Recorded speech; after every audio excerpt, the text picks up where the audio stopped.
without wasting much time, would now invite His Excellency, the Governor of Edo State, Godwin Obaseki, for his presentation on building Edo State into an industrial, commercial, and investment hub. A round of applause, please. Louder, please. Thank you. Beautiful Edo, glorious Edo, you're the heartbeat of Nigeria. Beautiful Edo, glorious Edo, stars are singing over you. Your Excellency, my brother, Noah Namadi, Governor, Jigawa State, our very own our very own Dr. Additional of the African Development Bank, the publisher, Business Day, distinguished ladies and gentlemen. It's indeed a homecoming for me. Just a few apologies. Sorry, I'm wearing dark glasses. I have to moderate the amount of light coming into my retina. I want to start by thanking Business Day for inviting me. It's homecoming. Maybe they want me to come and give account of my stewardship in the last 6.5, 7 years in Edo State, which I will gladly do. But more importantly, to see how some of the themes I will be touching on today will essentially set the tone for the broader conversation which Dr. Additional is going to lead about how to get the lion to roar, how to grow our economy, because without which we will continue to suboptimize our continent. Can I have the slides on? Yes. So this morning I'm just going to quickly go through several slides, and please permit me to spend about 5 minutes over the 15 minutes allocated. Edo State, like I said, is an exemplar for Nigeria. It can be compared to 24 other states, 5 million people. The difference here is we're highly urbanized. About 70% of our population is spread across 3 major cities. We have a very vibrant youth population like the country has. We have, fairly large amount of land, but the difference here is quite varied because we have a landmass spans swamp, rainforests, and the Sahel. The unique advantage, the Edo advantage, which we continue to happen, is that if you put a pin in Benin City, within a 3-hour radius, there are 70 million people. That tells a closeness to our markets. And in terms of location, and location is everything. You can't go from the east to the west or to the south-south without going through the state. So with these advantages, just like our country has so many other advantages, we have tried to leverage as a state in terms of fostering growth.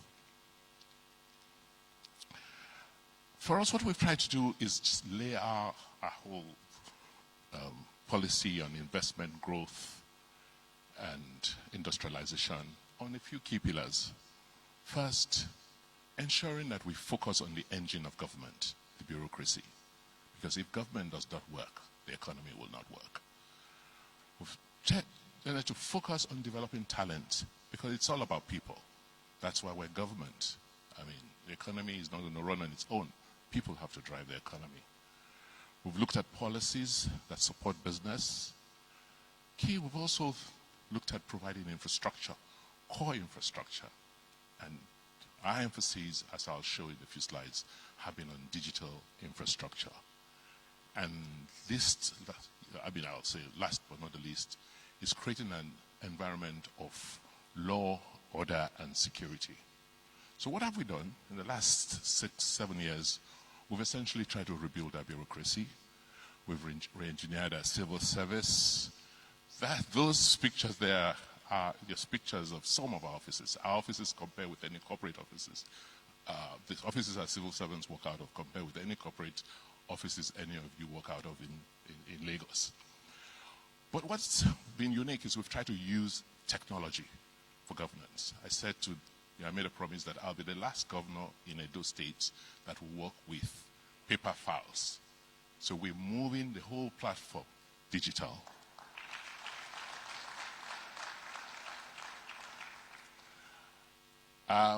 We've also focused on improving the systems and processes, because the civil service we inherited from the British, while it has been radically improved in places like Australia and even in the UK, we remain stagnant.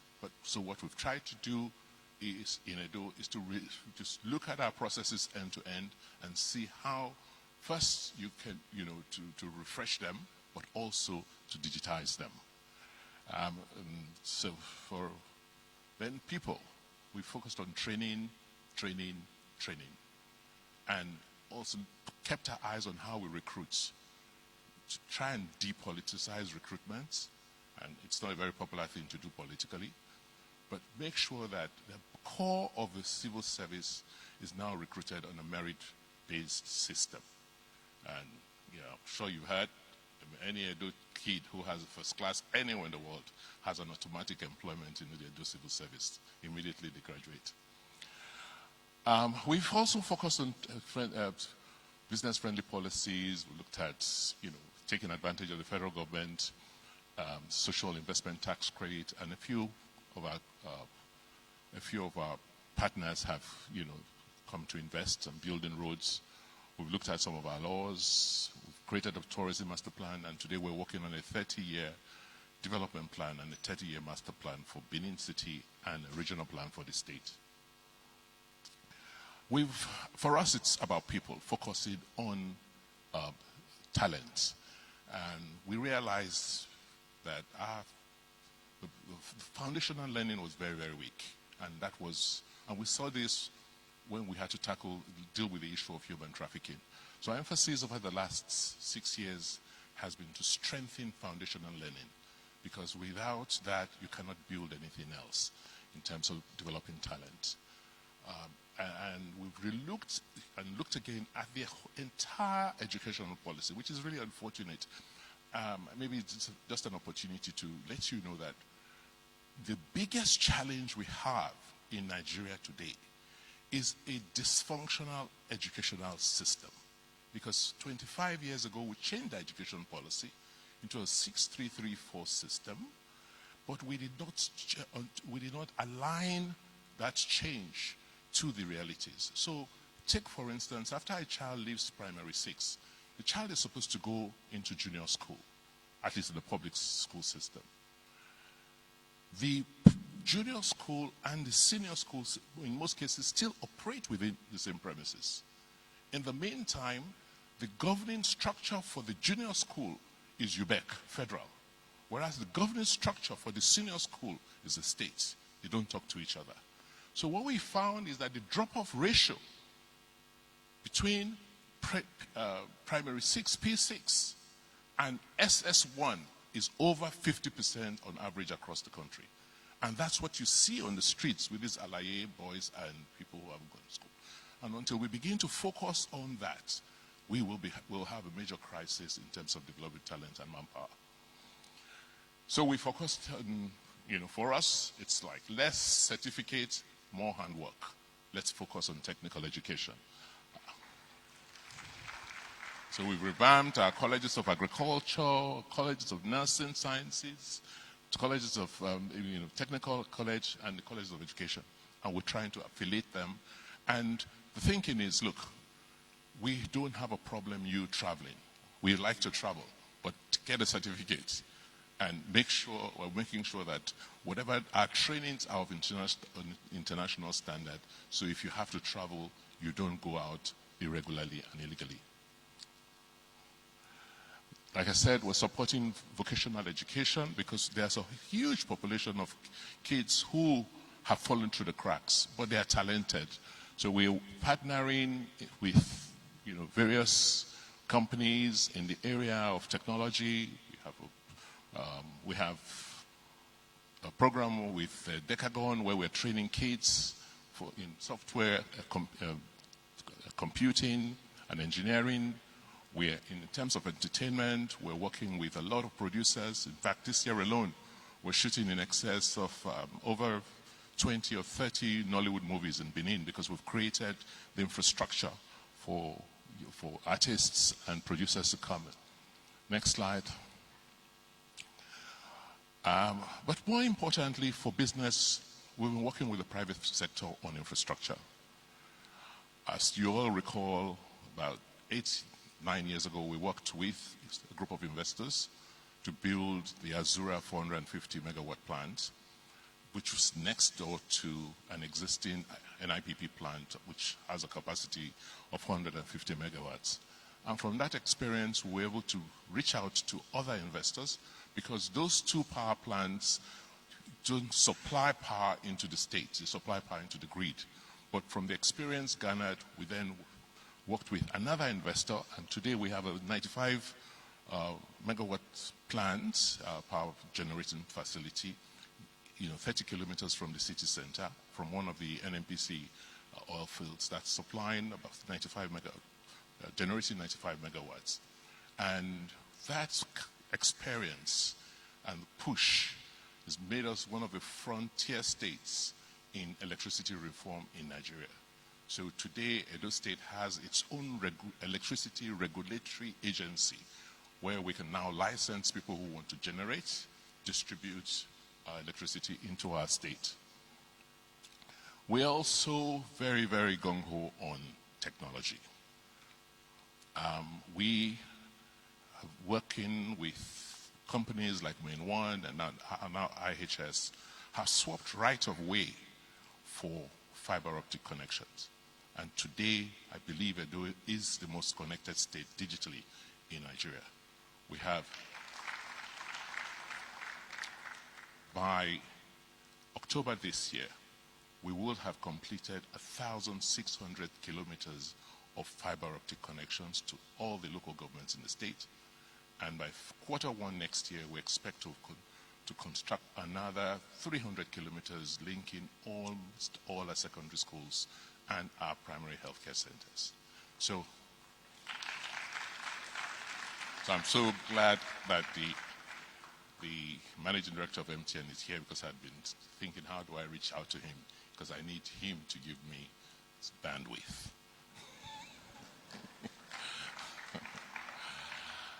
In the area of law and order and security, we've done well. The state we met is no longer the state it is. I know that if you ask people, what about it? What do you know about Edo State? It used to be the kidnapping capital of this country.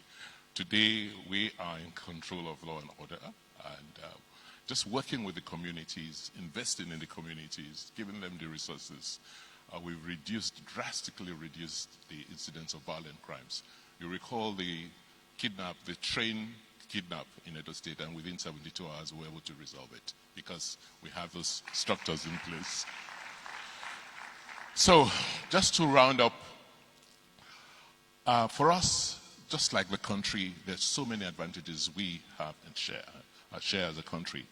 And the key is how do you lean on those advantages? And what we have done is to look at the 5 areas we think we have very, very strong advantage and have tried to attract private sector partners into those areas. First, in terms of industry, I want to thank Dr. Adeshina. He may not know this. When he was Minister for Agriculture, you commissioned a company to design 6 agricultural parks, Mahindra, out of Chennai. When you left office, I ran into them. I went to them in Chennai, and I didn't have the kind of money you had to pay them. But I used the fact that you had paid them so much to negotiate a very good deal with them. And they came back and designed for me 3 facilities. First, the Benin Industrial Park. Next slide. Benin Industrial Park, then they also did something for our film village. That's the Benin Enterprise Park. It's almost 1,000 hectares. It's next door to the Osiomo plant. So we have gas, we have electricity. It's close to Cocoa Port. And today The first phase has already been committed, about 50 hectares, by the Nigerian Local Content Development Board, and we're working with other developers to see how we can expand interest and investments in, because it's a no-brainer. The land is there, there's power, there's electricity, and there's water. We have subsequently also attracted, investors in the areas of modular refinery, because since we have gas assets that are landlocked, just get them in there and put the refineries and utilize the feedstock. So we have 2 modular refineries in Edo State, one that we partnered with the Chinese on, and another that the Local Content Board has also supported. Next slide. We, like I said, are very gung-ho on technology. So we've partnered with Decagon and a few other companies, and today we've graduated the 6th cohort from our temporary site of our tech park, and we're commencing the development of a permanent site of the tech park in the next Q4. That's the permanent site. The design is ready, and the infrastructure work on the 25-hectare purpose-built industrial park. Our goal is to ensure that we, by in the next 3 to 5 years, produce nothing less than 5,000 software engineers in Edo State. We're looking at Estonia. We don't see any reason why a state like Estonia, a country like Estonia that has less than 2 million people, the population of Edo State, is taking so much digital business globally. Those are the kind of countries we're looking at to compete with. We're also pushing retail, with building retail, with working with ShopRite, commissioning our first major shopping mall, about 60 shops with everybody. But what's different here is that we're also going to have a library in the mall. Next slide. But this we're very excited about, because this is what makes Edo different. When you talk about the Edo advantage, what Edo has that nobody else has on the continent is our culture. So we've been working hard with various groups on returns of our artifacts. But what beyond the returns, we're saying, let us, when you come to our state, then you must see our culture. So we're redesigning the city center into a cultural district, about 10 hectares within the city center, that's housing museums. We have the National Museum. We have the Museum of West African Arts, which the designs are ready. We also are talking about the Royal Museum. And work has started on the cultural district, which we expect to be ready by the first quarter next year. In fact, the pavilion, the storage facilities for the artifacts that have been returned is currently being built, and we expect that's it. And these will store, most of the works that are coming. But more importantly, for the first time in 60 years, there's massive archaeological works currently going on in the city now to just for more finds, and we expect that we'll be able to store them. We have the storage facilities for them. Lastly, our goal has been to de-risk agriculture. For us as a government, our business is not business, not doing business. It's not to compete with the private sector. It's to support the private sector. And so the way we've approached it is to help with land acquisition. And beyond helping you acquire land, we actually engage the communities using our political networks to make sure that you're able to have access to the land that's been allocated. And then support manpower training. We're building a College of Agriculture in which our agricultural partners are members of the governing council of that school, so that they can help us define the programs they require, the quality and type of manpower for their use. Our priority crops are oil palm. We have the largest oil palm program, or one of the big urban program on the continent.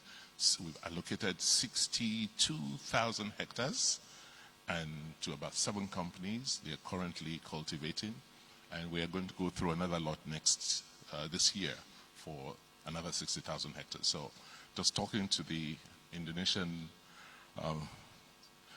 ambassador here, I said, well, we've been to them to talk with them and to see how we can collaborate in terms of manpower development. Next slide. Yes, this is a very interesting project with another partner. It's going to be ready by Q4, and it's an industrial scale ethanol plant out of cassava. We gave the allocation for land for cassava cultivation, which is already done, and also the land for the construction of a 400 metric ton per day cassava plant in Olubu. That's ready, and it's something we're very, very happy and proud of. Key, yes, I told Dr. Adesina that we are the second largest market for second-hand vehicles in Nigeria during the last presentation, and it says, oh, wow. Then our carbon footprint, we will have to do something about our carbon footprint. We already are doing something about our carbon footprint. We see forestry as a major resource. We unfortunately suffered massive deforestation, but we are working with a lot of agencies to see how we can get capital into reforestation. I want to launch one of the most aggressive reforestation programs on the continent. We are starting with about 10,000 hectares this year, and I'm hoping that we should be able to recover another 200,000 hectares of forests in the next 5 years. And then lastly, you must have all seen in the news this week that after almost 70 years of talking about rebuilding our ports, don't forget, in the 14th century we had a port. The Portuguese came to Edo State to trade with us, and there was a port. They landed somewhere, they were able to evacuate it somewhere. But somehow we lost it. And for the last 70 years we were thinking, how do we rebuild the ports, using the Bight of Benin and the Benin River. And we finally were able to, after 5 years of work, get a preferred bidder to come in to work with us. That's Moto NGL Africa, to work with us to build the Benin River port, which will be one of the closest ports to the belly of Nigeria, to the middle of Nigeria. Designs have been done, and we expect that we should commence construction before Q1 next year. We are, like I said, a hub, so there's a lot of traffic, particularly trailer traffic that goes across our state, and we're investing in trailer transit parks. We currently have 2 investors working on, and we expect that once they've done these as samples, we're holding companies like Dangote and Boa, who have production facilities in the state. We're getting them to commit to ensure that we have the logistics facilities to handle their transactions. So, thank you. I have a whole list of partners who've been working with us over the last 6 years. I believe that some of you are here, and the list just goes on.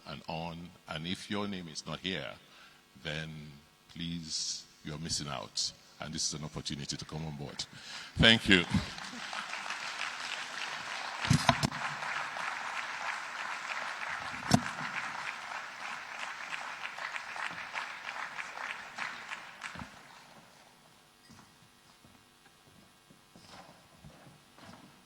Thank you, Your Excellency. We just listened to him talk about the fantastic investment opportunities in Edo State. Refreshing to hear. For me, it's important to listen to presentations like this because if you ask me, I feel like Lagos and Abuja ought to be challenged. They seem to corner all of the investments. I'll give you an example. In the first quarter of 2023, Nigerian states attracted $1.13 billion. And between Lagos and Abuja, 98%. So Lagos and Abuja accounted for 98% of the total amount of foreign investment that came into Nigeria in the first quarter of 2023. So if you ask me, I think we need to hear more states talk about the investment opportunities so that they can also start to attract